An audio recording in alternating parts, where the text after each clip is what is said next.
Jake Morrison pushed his cleaning cart down the long hallway of Nexus Prime Space Station and nobody looked at him. The wheels made a soft, squeaking sound on the polished floor, but the aliens walking past him acted like he was not there. A tall Zephyrian with blue crystal skin stepped around him without even glancing down. Two Kavari warriors with their thick armor plates talked in their deep voices as they walked by him, like he was just another piece of furniture. This was normal for Jake. He had been working on the station for 3 years now, and he was still invisible to everyone. The aliens saw him as just the human janitor who cleaned their floors and emptied their trash bins. Nothing more than that. Earth had been allowed to send one representative to the most important space station in the galaxy, and they had sent him, a janitor. The alien council members had laughed when they heard about it. Jake did not mind being ignored. In fact, he liked it that way. When people think you are not important, they do not watch what they say around you. They do not guard their secrets. They talk about classified things right in front of you because they think you are too stupid to. Understand? He stopped his cart outside Conference Room 7 and pulled out his cleaning supplies. Through the glass walls, he could see the Mindari council leader talking to 3 other aliens. The Mindari looked like humans, but their skin was pale gray and their eyes were completely black. This one was moving his hands in the air as he spoke. Jake knew he was upset about something. Jake sprayed the glass with cleaner and started wiping it down. The aliens inside did not even notice him. He had learned their language during his first year on the station. All of their languages, actually. While they thought he was just a simple human who could barely speak basic galactic standard, he had been studying every word they said. The Mindari leader was talking about the human problem again. Jake had heard this conversation many times before. The aliens were worried that humans were learning too fast. They thought Earth was becoming dangerous. Some of them wanted to do something about it before it was too late. A group of young Zephyrians walked past him laughing. They were making jokes about the primitive human who cleaned their messes. One of them said humans were like pets that had learned to walk on 2 legs. They all thought this was very funny. Jake kept cleaning the glass and acted like he could not understand them. He finished the windows and pushed his cart toward the maintenance bay. The corridors of Nexus Prime were huge and beautiful. The walls were made of some kind of metal that changed colors as you walked past it. The ceiling was so high you could barely see it. Everything was designed to make visitors feel small and unimportant. It worked on most species, but Jake had grown used to it. In the maintenance bay he found Admiral Caravos waiting for him. She was the only other human on the station and the only person who ever talked to him like he was a real person. She had arrived 6 months ago as Earth's official liaison officer. She was smart and tough, and Jake respected her even though she had no idea who he really was. Admiral Voss was looking at her tablet when Jake walked in. She looked up and smiled at him. This was strange because aliens never smiled at him, and most humans back on Earth would not waste time talking to a janitor either. "Good morning, Jake," she said. "How are things going today?" "Same as always, Admiral," he replied. "Nobody notices the guy who empties the trash." She laughed, but there was something sad in her eyes. Jake knew she felt bad that Earth's only representative was a janitor. The other species all had ambassadors and military officers and scientists. Earth had sent a man with a mop and bucket. "I keep thinking there must be more to your story," she said. "You move like you have military training." Jake looked up from organizing his supplies. He had been careful to hide his real background, but Admiral Voss was observant. She had been watching him more closely than anyone else ever had. "Just good at staying out of trouble," he said. "When you work around aliens who could crush you with one hand, you learn to be careful." She nodded, but he could tell she was not completely convinced. Jake went back to his work and she left to attend some meeting. He was alone again, which was how he preferred it. Jake had been invisible for so long that he had almost forgotten what it felt like to be seen. The aliens treated him like he was furniture. They walked past him without acknowledgement. They talked about secret things right in front of him. They made jokes about humans while he was standing right there. They had no idea that he understood every word they said. He pushed his cart toward the diplomatic wing where the real important meetings happened. This was where the decisions were made that affected entire worlds. The hallways here were even fancier than the rest of the station. The walls had patterns that moved like living things. The air smelled like flowers from some distant planet. Jake stopped outside the main council chamber and began cleaning the floor. Inside he could see representatives from 12 different species sitting around a curved table.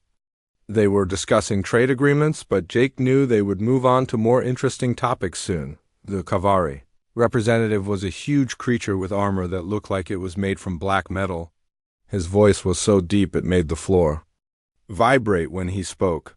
He was arguing with a Zephyrian about mining rights on some planet Jake had never heard of. As Jake worked, he listened to everything they said. He had been doing this for 3 years, and he had learned more about galactic politics than most ambassadors knew. He knew which species were allies and which ones were enemies. He knew about secret deals and hidden agendas. He knew about plans that would not be announced for months. Most importantly, he knew that several species were planning something big. Something that involved Earth, something that would happen soon. Jake finished cleaning the floor and moved on to the next section. A group of Mindari walked past him without even looking in his direction. They were talking about the human expansion problem. They used words like containment and necessary measures. Jake kept his face blank and continued working. Nobody suspected that the human Janitor they ignored every day was actually gathering intelligence. Nobody imagined that he was sending reports back to Earth through hidden communication devices. Nobody realized that the most dangerous person on Nexus Prime was the one they never bothered to notice. Jake Morrison had been invisible for 3 years. He had learned their languages and their customs. He had mapped their security systems and identified their weaknesses. He had become the perfect spy simply by being exactly what they expected him to be, a harmless human janitor who was beneath their notice. Admiral Kara Voss sat in her office late at night looking at security footage on her computer screen. She had been watching the same video for the 3rd time, and something about it bothered her. The footage showed Jake Morrison cleaning the restricted section of the station near the military command center. He was not supposed to be there during night shift, but his access card had been approved for emergency maintenance. What caught her attention was not that he was there, but how he moved. Jake walked through the hallways like he owned them. His head turned at exactly the right moments to check corners and doorways. He paused at intersections for just the right amount of time to listen for approaching footsteps. These were not the movements of a janitor. These were the movements of someone with military training. Voss switched to another camera angle and watched Jake work on cleaning some equipment. His hands moved with practiced efficiency, but his eyes never stopped scanning his surroundings. He was aware of every entrance and exit. He positioned himself so he could see anyone approaching from any direction. The way he held his shoulders and the way he stood were all wrong for a civilian. She had been suspicious for weeks now. There was something about Jake Morrison that did not match his job description.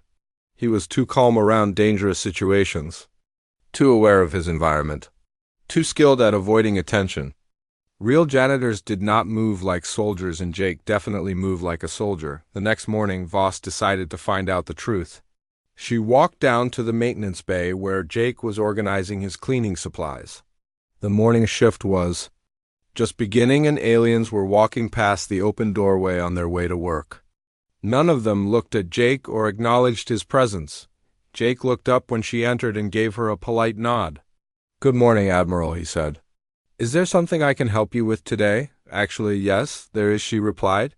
"I have been watching you work, and I have some questions." Jake continued sorting through his supplies, but she noticed his hands slowed down slightly.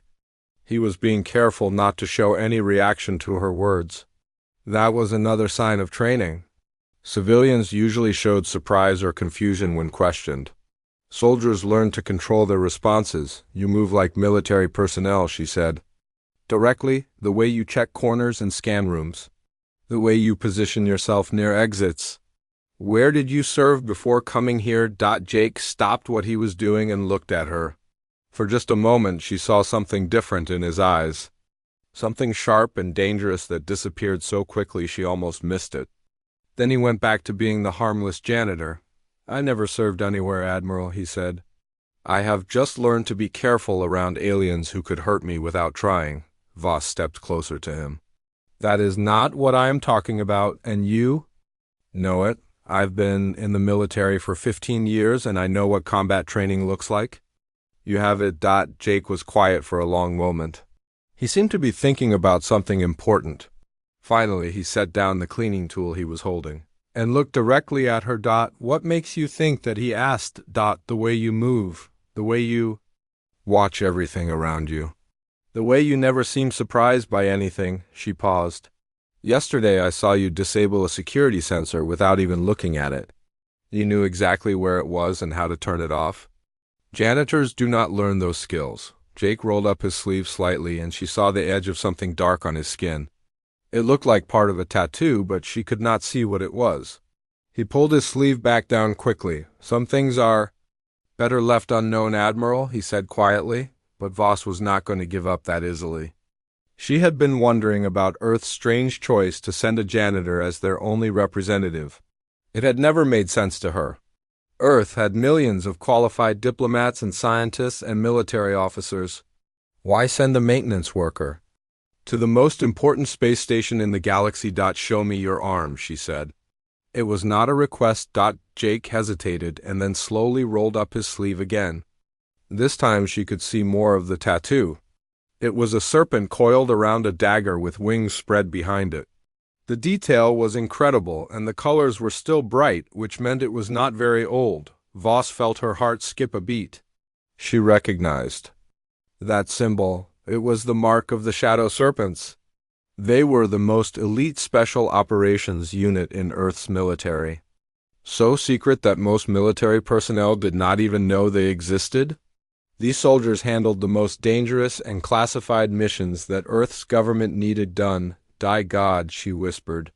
"You're not really a janitor, are you?" Jake looked around to make sure no one else was listening and then pulled his sleeve back down.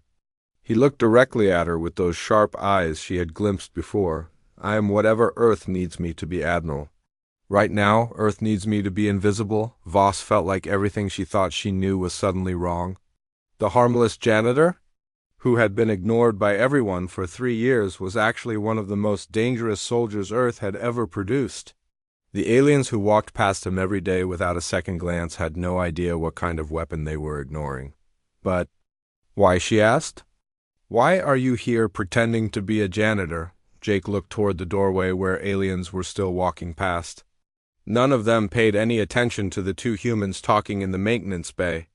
They were completely invisible to the advanced civilizations that controlled the galaxy.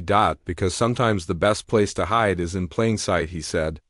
"And because Earth needs someone here who can learn things that ambassadors and diplomats never could." "What kind of things?" she asked. "The kind of things people only talk about when they think no one important is listening. The kind of things you can only learn if everyone thinks you are too stupid to understand." Jake picked up his cleaning supplies and prepared to leave. He had work to do, and staying in one place too long might draw attention from someone other than Admiral Voss. "How long have you been gathering intelligence?" she asked. 3 years, he replied. "Every day, every conversation, every secret meeting I clean up after, every classified document left on a desk, every security weakness I notice while emptying trash cans." Voss realized that Jake had been conducting the most successful intelligence operation in human history. While the aliens debated whether humans deserved a place in galactic society, he had been learning everything about them, their languages, their customs, their fears, their plans. "We need to talk more about this," she said. Jake nodded. "Tonight, your quarters. Make sure no one follows you." He pushed his cart toward the door and then stopped. He looked back at her with a serious expression. "Admiral, there are things happening that you need to know about, things that could affect Earth's future. Things that I've been waiting 3 years to tell someone." Then he was gone, walking down the hallway with his squeaking cart while aliens stepped around him without a glance. But now Voss knew the truth. The most dangerous person on Nexus Prime was the one everyone ignored. Admiral Voss waited in her quarters until the station's night cycle began. She had checked 3 times to make sure no one was watching her door. The corridors were mostly empty now except for the security patrols that walked the same routes. Every night. She had memorized their schedule months ago without really thinking about it. Now she wondered if Jake had taught her to be more observant just by watching him work. A soft knock came at her door exactly at midnight. She opened it and Jake stepped inside quickly. He was still wearing his janitor uniform, but something about him seemed different now. His posture was straighter and his eyes were alert in a way she had never seen before. The harmless maintenance worker was gone and in his place stood a soldier. Jake looked around her quarters and walked to the window. He pulled out a small device that looked like a standard cleaning tool and ran it along the walls. The device beeped softly a few times and then went silent. Checking for listening devices, he said. The aliens like to keep track of what they're human. Guests are talking about. Voss watched him work and realized she had probably seen him do this same thing dozens of times. She had thought he was just cleaning, but he had been checking for surveillance equipment. How many other things had she completely misunderstood about his daily routine? Jake finished his sweep and sat down across from her for the first time. Since she had known him, he looked directly at her without the submissive behavior he showed to everyone else on the station 3 years ago. Earth's intelligence network discovered something that changed everything he began. The Galactic Council was planning to vote on humanity's future. They were going to classify us as a developmental species. What does that mean? She asked. It means we would be locked out of all advanced technology for the next 1,000 years, no space travel beyond our solar system, no access to galactic trade networks, no representation in council decisions. Essentially, we would be prisoners in our own star system until they decided we were ready to join civilized society. Voss felt cold fear run down her spine. She had heard rumors about developmental classifications, but she had never imagined they would apply to humanity. Earth had been making incredible progress in science and technology. They had built faster than light ships and established colonies on 12 worlds, but that vote failed, she said. The council decided to give us probationary membership instead. Jake smiled, and it was not a pleasant expression. The vote failed because I have been here for 3 years making sure it would fail. Every conversation I overheard, every document I photographed, every weakness I discovered. All of it went back to Earth through quantum communication channels. He pulled out what looked like a sonic cleaning device and set it on the table. This is not really for cleaning surfaces. It has been recording everything and transmitting data back to Earth in real time. While the aliens thought they were dealing with a primitive janitor, I was mapping their entire political structure. Voss stared at the device. She had seen Jake use it hundreds of times to clean windows and walls. The aliens had watched him use it and never suspected anything. It was the perfect cover for a surveillance operation. I learned their languages by listening to private conversations. I identified which council members could be bribed and which ones could be blackmailed.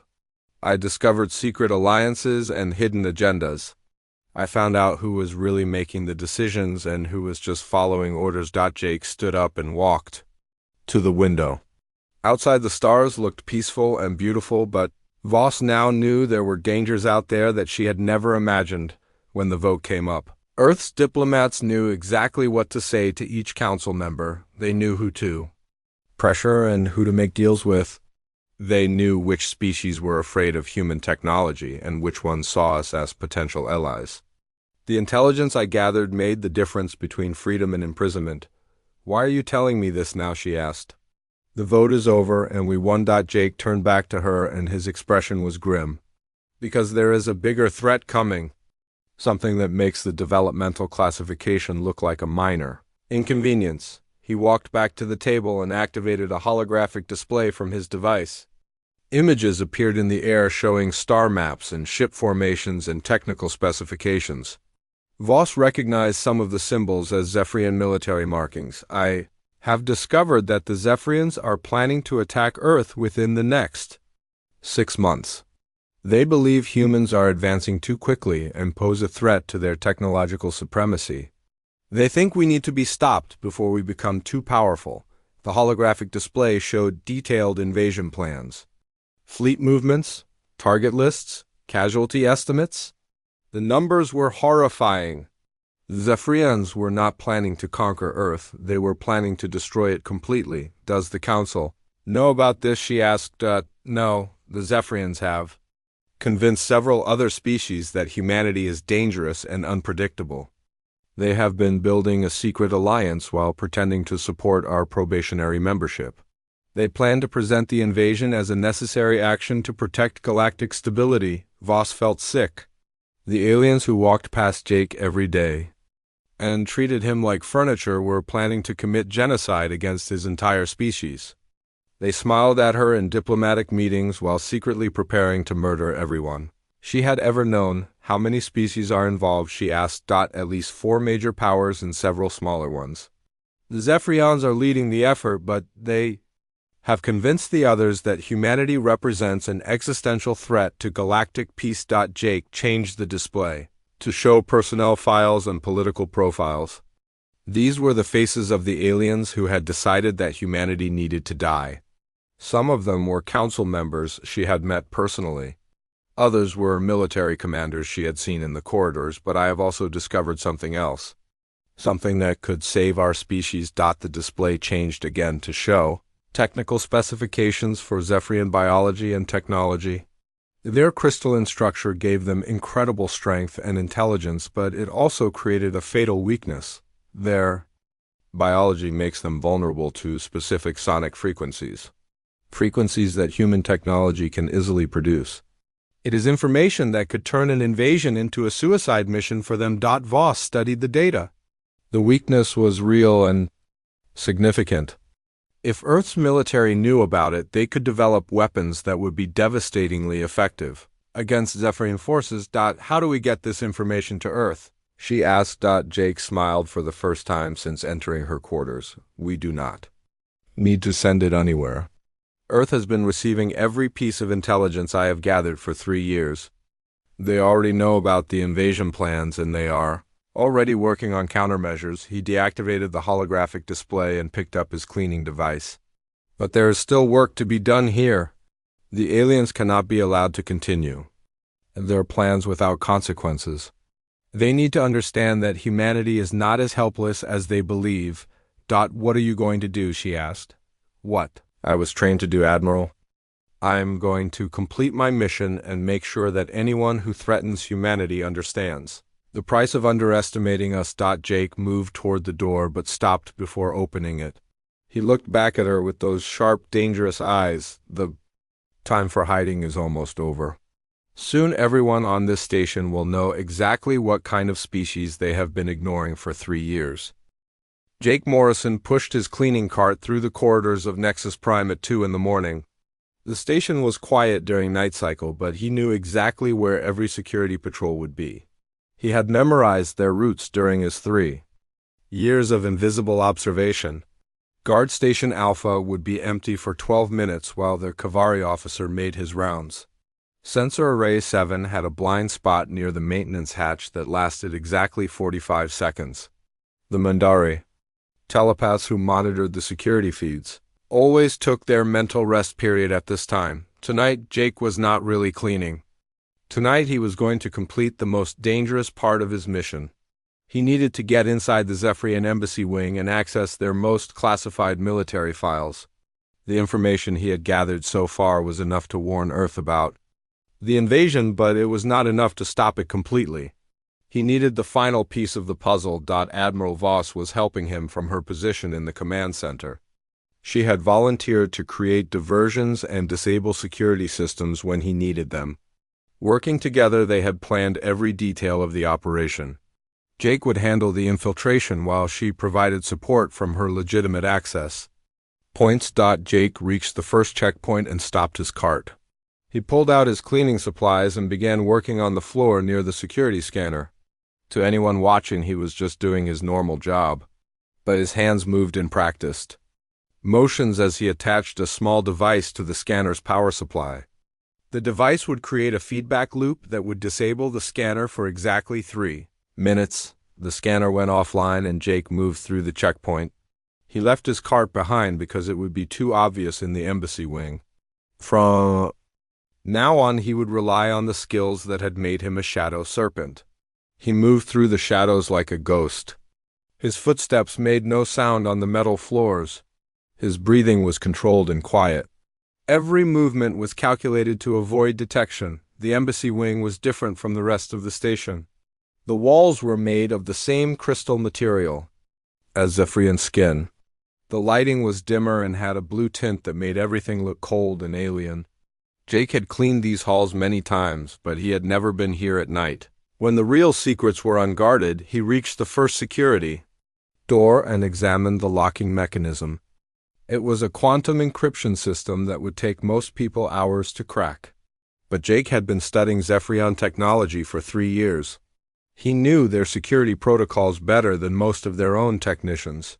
He pulled out a device that looked like a simple screwdriver but was actually a quantum key generator. The lock clicked open after 30 seconds.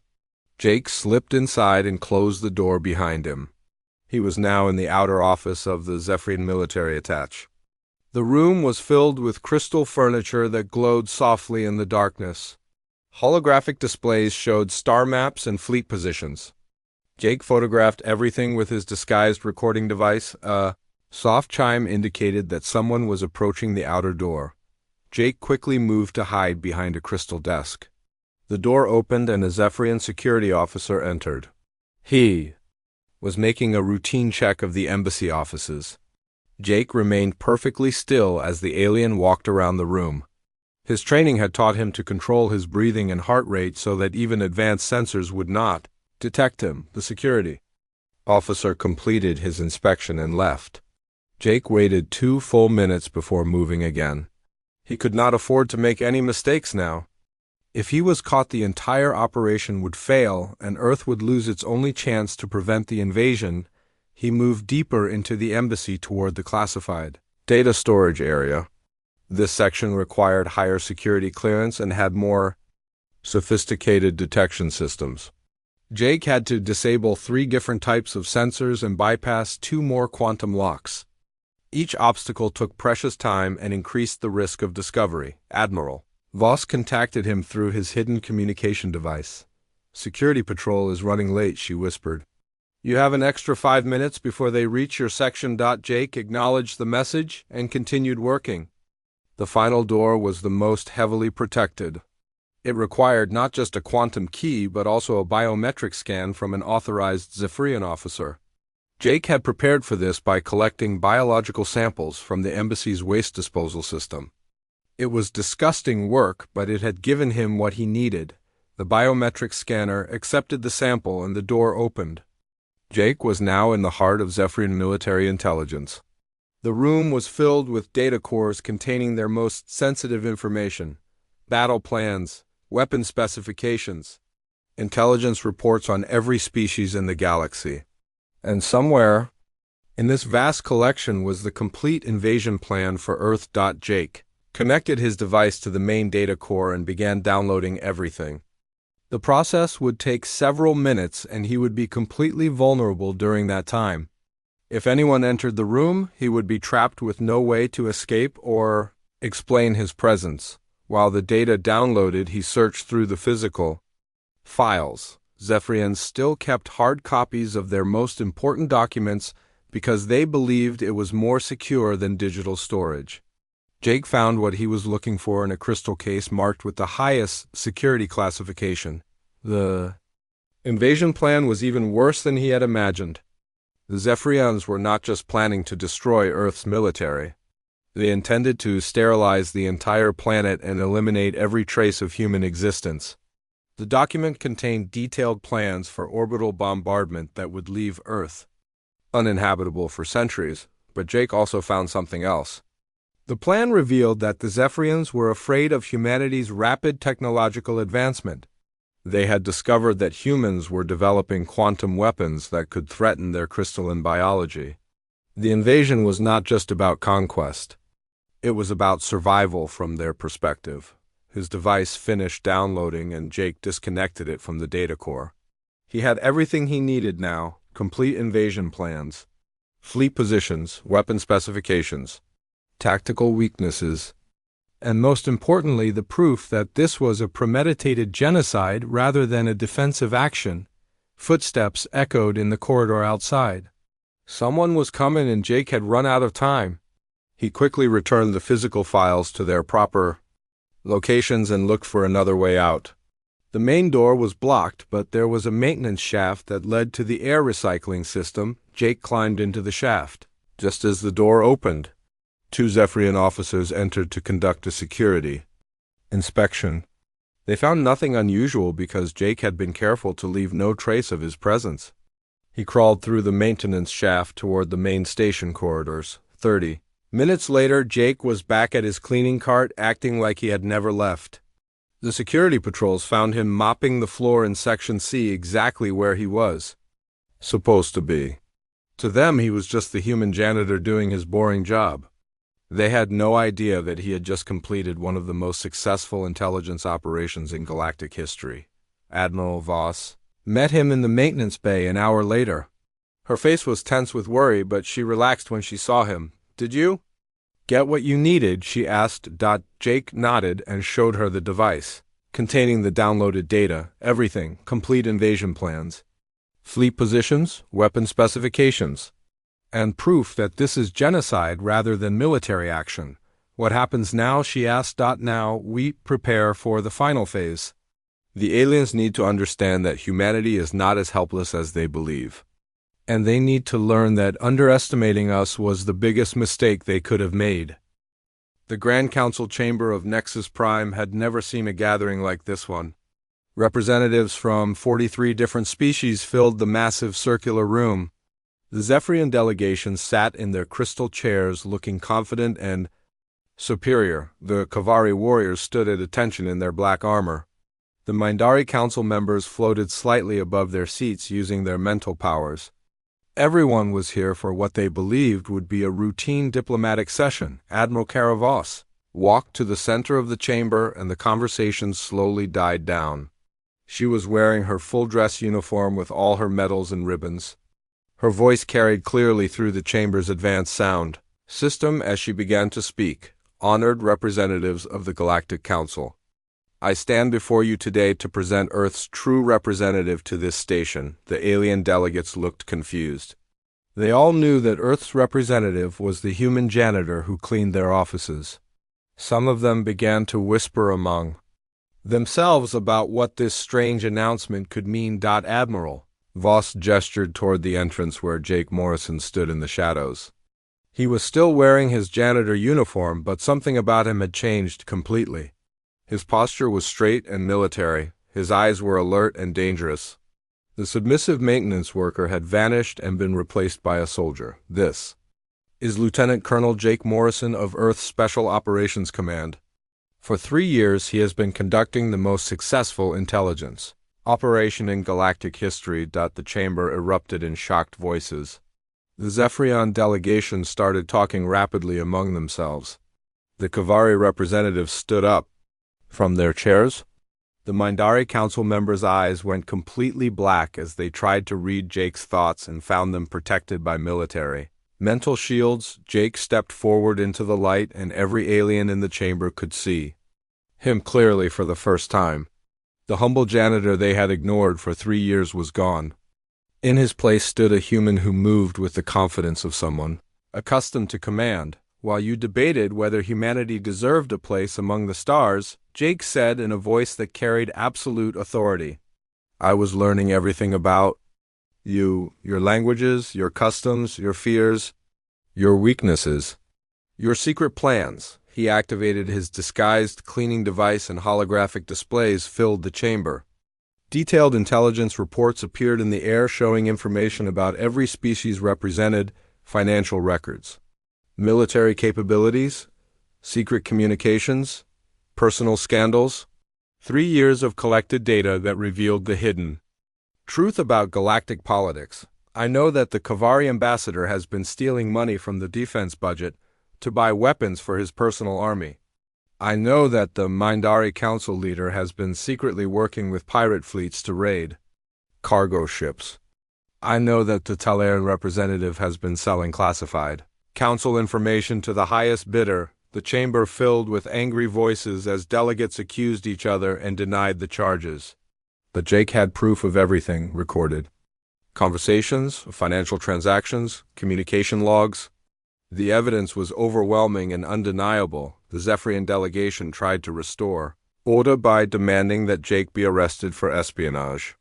Their leader stood up and pointed an accusing finger at him. This human has violated galactic law by conducting illegal surveillance operations. He must be detained immediately and charged with crimes against Council security. Jake looked directly at the Zephyrian leader and smiled. It was not a pleasant expression. The smile of a predator who had been waiting 3 years to reveal his teeth. You want to talk about crimes against galactic security? Let me show everyone what your people have been planning while pretending to support human membership in this council. The holographic display changed to show the complete Zephyrian invasion plans. Fleet positions, target lists, casualty estimates, timeline for the complete destruction of Earth and the genocide of humanity. The evidence was detailed and horrifying. The other species stared at the display in shock. Many of them had no idea that the Zephyrians were planning such an extreme action. The invasion plans showed that Earth would be completely sterilized and left uninhabitable. For centuries. This is what your allies have been preparing, Jake continued. Not a military action to contain a dangerous species. Not a police action to maintain galactic order. Complete genocide against 3 billion innocent humans whose only crime was advancing too quickly for Zephyrian comfort. The Zephyrian leader tried to defend their actions by claiming that humanity posed an existential threat to galactic stability. But Jake had evidence that proved the real motivation was fear and jealousy rather than legitimate security concerns. You ignored the human janitor, Jake said as he looked around the chamber at every delegate. Because you assumed we were insignificant. That was your mistake. We are not the primitive species you believed us to be. We are survivors. We are adapters. And when necessary, we are warriors. He activated another display that showed human technological capabilities that had been hidden. From galactic knowledge, advanced weapon systems, defensive technologies, military capabilities that were far beyond what any alien species had imagined possible. While you were planning our destruction, we were preparing our defense. Every piece of intelligence I gathered went back to Earth through quantum communication systems. Our military has been watching your every move and developing countermeasures for 3 years. The display showed the fatal weakness in Zephyrian biology that Jake had discovered. The sonic frequencies that could disrupt their crystalline structure. Weapon specifications that could turn their invasion fleet into floating debris within minutes. The Kavari representative demanded to know why Earth had not revealed their true capabilities during the membership negotiations.